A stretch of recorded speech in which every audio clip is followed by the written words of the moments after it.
के बाद फिर अल्लाह ताला ने नबी अकरम को एक और बेटा अता फरमाया खदीजा से, जिसका नाम था अब्दुल्ला, जिनका लक़ब था तैयब और ताहिर। मतलब लड़का कोई बचा नहीं। पहले कासिम पैदा हुए, उनका इंतकाल हो गया, फिर 4 लड़कियां पैदा हुई, वो जिंदा रही, लेकिन फिर 4 बच्चियों के बाद फिर एक और बेटा पैदा हुआ जिसका नाम था अब्दुल्ला। अब्दुल्ला भी बचपने में इंतकाल कर गए।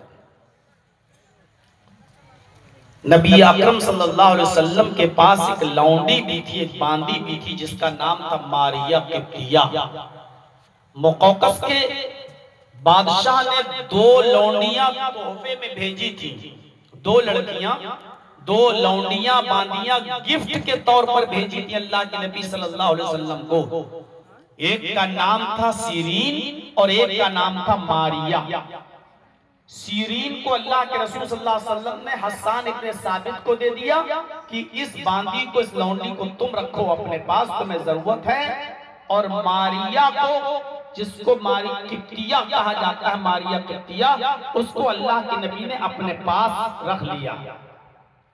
लौंडी थी मारिया किप्तिया के बतन से एक और बेटा पैदा हुआ आपका, जिसका नाम था इब्राहिम। यानी 6 बच्चे तो आपके पैदा हुए खदीजा से, और एक लड़का आपका पैदा हुआ आपकी लौंडी मारिया किप्तिया के बतन से। उस बच्चे का नाम रखा गया इब्राहिम। इस बच्चे ने भी 18 महीने की जिंदगी पाई, 1.5 साल की जिंदगी पाई, और 18 महीने के बाद 1.5 साल की उम्र पाकर इब्राहिम भी इंतकाल कर गए। इब्राहिम के इंतकाल की खबर जब नबी अकरम सल्लल्लाहु अलैहि वसल्लम को मिलती है तो आप दौड़ते हुए घर आते हैं। मारिया किप्तिया के बगल में लेटे हुए इस बच्चे को अपनी गोद में उठाते हैं। उस वक्त वो सिसकियां ले रहा था, आखिरी सांसें ले रहा था, और जैसे ही नबी अकरम ने उस बच्चे को अपनी गोद में लिया, उस बच्चे का इंतकाल हो जाता है। उस बच्चे के इंतकाल के बाद नबी अकरम सल्लल्लाहु अलैहि वसल्लम ने उस बच्चे को मारिया किप्तिया के बिस्तर पर रखते हुए फरमाया, बुखारी किताबुल जनाइज के अल्फाज हैं, अल्लाह के नबी ने उस बच्चे को जमीन पर रखते हुए उसकी मौत पर, उसके इंतकाल पर ये जुमले अपनी जबान से अदा किए, इन्नल आइना तदमउ वल क़ल्ब यहज़ुन वला नक़ूलु इल्ला मा यरज़ा रब्बुना व इन्ना बिफ़िराक़िका या इब्राहीम लमहज़ूनून। आपकी जबान से ये जुमले निकले, आए इब्राहिम, तेरे इस दुनिया से रुखसत हो जाने से, तेरे इंतकाल कर जाने से, तेरे जुदा हो जाने से तेरे बाप की आंखें अश्कबार हैं, मोहम्मद की आंखें अश्कबार हैं, मेरे आंखों में आंसू हैं। इन्नल आइना तदमउ, आंखें अश्कबार हैं, आंखों में आंसू हैं। वल क़ल्ब यहज़ुन, और दिल गमगीन है, दिल उदास है, दिल मायूस है। तेरे इंतकाल से मैं भी गमगीन हूँ, मैं भी मायूस हूँ, मैं भी परेशान हूँ, मेरी आंखें भी अश्कबार हैं। लेकिन वला नक़ूलु इल्ला मा यरज़ा रब्बुना, लेकिन मैं अपने रब के फैसले पर कुछ नहीं कर सकता।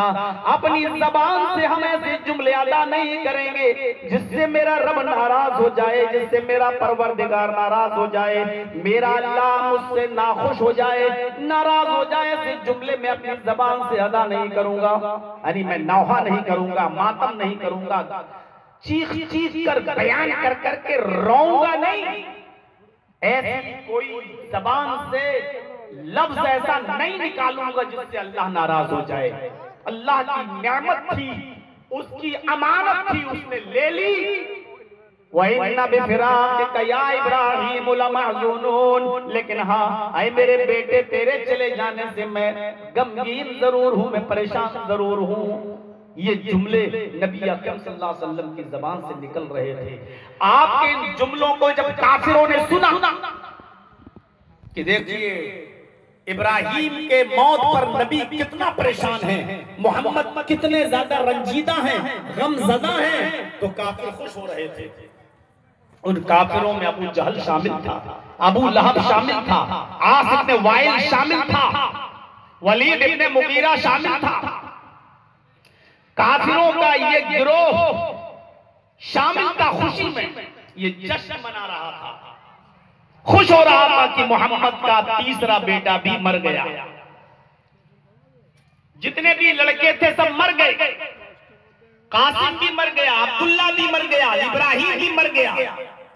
और बाप की विरासत को कौन संभालता है? बाप के मरने के बाद उसकी औलाद संभालती है, उसका बेटा संभालता है। मोहम्मद की विरासत को, मोहम्मद के दीन को कौन संभालेगा? मोहम्मद का तो कोई बेटा ही नहीं है। मोहम्मद इस्लाम को सब कुछ समझते हैं, दीन को सब कुछ समझते हैं, तो मोहम्मद के मरने के बाद इस दीन को कौन संभालेगा? मोहम्मद की तो कोई औलाद ही नहीं है सल्लल्लाहु अलैहि वसल्लम। काफिर कह रहे थे इंतजार करो मोहम्मद की मौत का, इंतजार करो मोहम्मद के मरने का। मोहम्मद जिस दिन मरेंगे मोहम्मद का दीन भी मर जाएगा, मोहम्मद जिस दिन मरेंगे मोहम्मद का दीन भी मिट जाएगा। ये मेरे अल्फाज नहीं, काफिरों के अल्फाज हैं, काफिरों के अल्फाज हैं। और नकल कुफ्र, कुफ्र नबाशत, काफिरों के अल्फाज को उन्हीं के अल्फाजों में नकल कर देना, उन्हीं के लफ्जों में नकल कर देना, ये कुफ्र नहीं कहलाता है। काफिरों का अल्फाज में बयान कर रहा हूं। वो कहने लगे कि मोहम्मद तो अब अबतर हो गया, अबतर मखतून नस्ल, मोहम्मद के मरने के बाद मोहम्मद की अब नस्ल नहीं चलेगी, मोहम्मद का कोई बेटा ही नहीं है।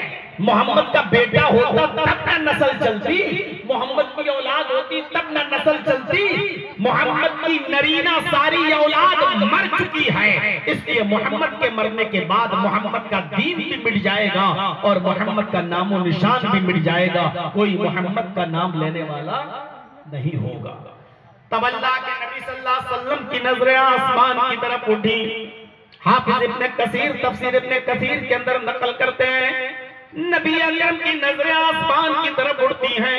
आपने इस्तिफहामिया नजरों से पूछा, इस्तिफहामिया नजरें आसमान पर डाली, गोया कि आपकी नजरें ये सवाल कर रही थी, आय अल्लाह ये दीन जो मैंने और मेरे सहाबा ने अपना खून और मेहनत करके और खून बहाकर जो सींचा है, इस्लाम को लोगों तक पहुंचाया है, ये मुट्ठी भर जमात हमने तैयार की है, क्या मेरे इंतकाल के बाद मेरा नामो निशान मिट जाएगा?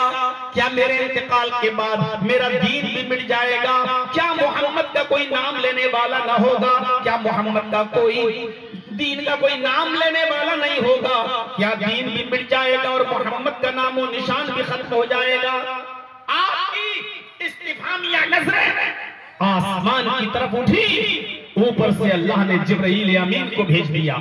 जिब्राईल अलैहिस्सलातु वस्सलाम ये सूरत लेकर नाजिल होते हैं। उस मौके पर यह सूरत नाजिल हुई जब काफिर ये कह रहे थे कि मोहम्मद के मरने के बाद मोहम्मद का दीन भी मिट जाएगा, इसलिए कि मोहम्मद की नस्ल नहीं चलेगी।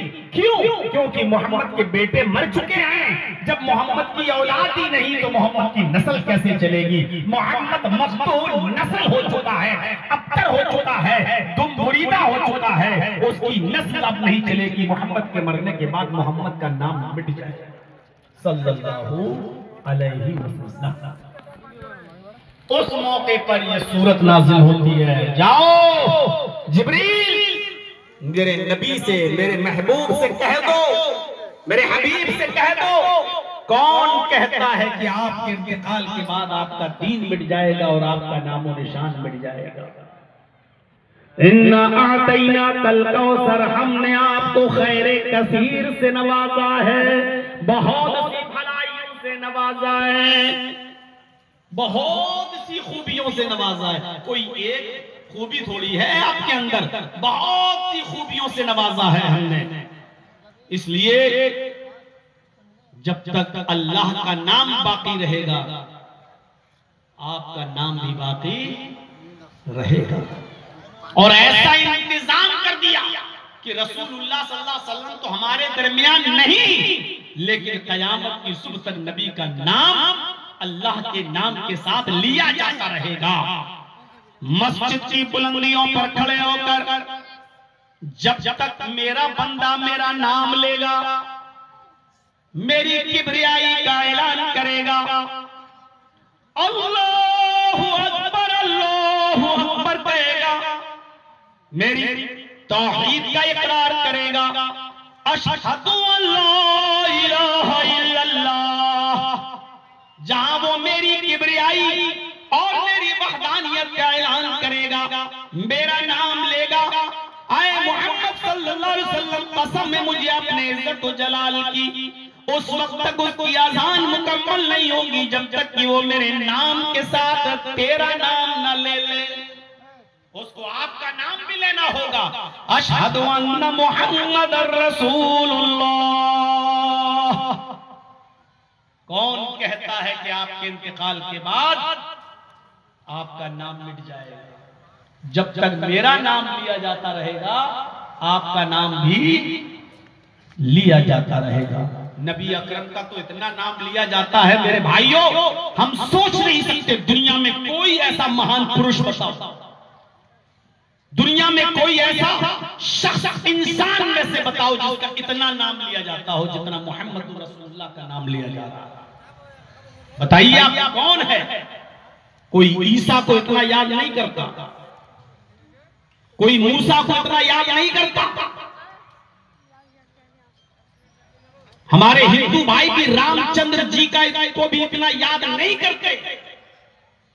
चोट लगी, गिर गए कहीं तो उनकी जबान से निकलता हाय राम, कोई बहुत बड़ी खुशी हुई तो उनको की जबान से निकला ओह राम।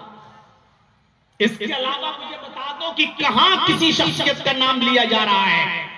लेकिन तखय्युल की शाहराह पर थोड़ी देर के लिए सवार होकर सोचिए कि मुहम्मदुर रसूलुल्लाह का नाम कितना लिया जा रहा है, कितना। सुबह फजर की अजान होती है तो मुहम्मदुर रसूलुल्लाह का नाम लिया जा रहा है। आप नमाज पढ़ने के लिए मस्जिद में जाते हैं तो मस्जिद में जब आप कदम रखेंगे, दाहिना पैर रखेंगे, तो उस वक्त भी आपको दुआ पढ़ना पड़ेगी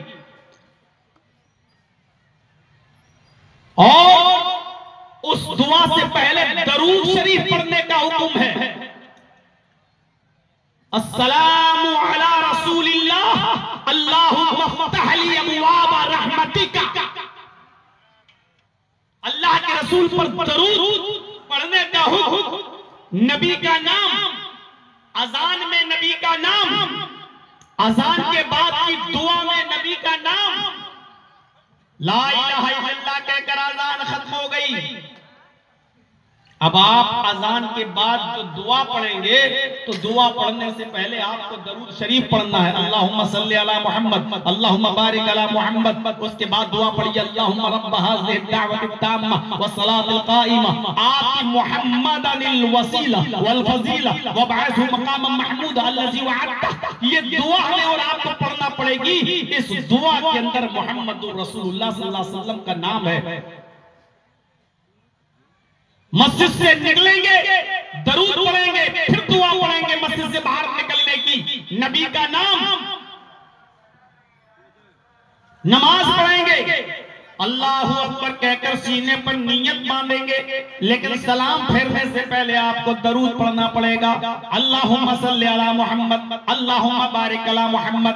अत्तहियात के अंदर आपको सलाम भेजना पड़ेगा, अस्सलामु अलैका अय्युहन नबी व रहमतुल्लाहि व बरकातुहू अशहदु अन्ना मुहम्मदन अब्दुहु व रसूलुहु। आपको नबी अकरम का नाम लेना पड़ेगा। कितना नाम लिया जा रहा है मुहम्मदुर रसूलुल्लाह सल्लल्लाहु अलैहि वसल्लम का, आप अंदाजा नहीं लगा सकते। एनसाइक्लोपीडिया ब्रिटानिका का क्रिश्चियन राइटर अपनी किताब के अंदर लिखता है कि एक लम्हा भी ऐसा नहीं जाता जिस लम्हे में मुहम्मदुर रसूलुल्लाह का नाम न लिया जाता हो। इस वक्त हमारी घड़ी में 1:44 45 हो रहे हैं रात के, 1:44 45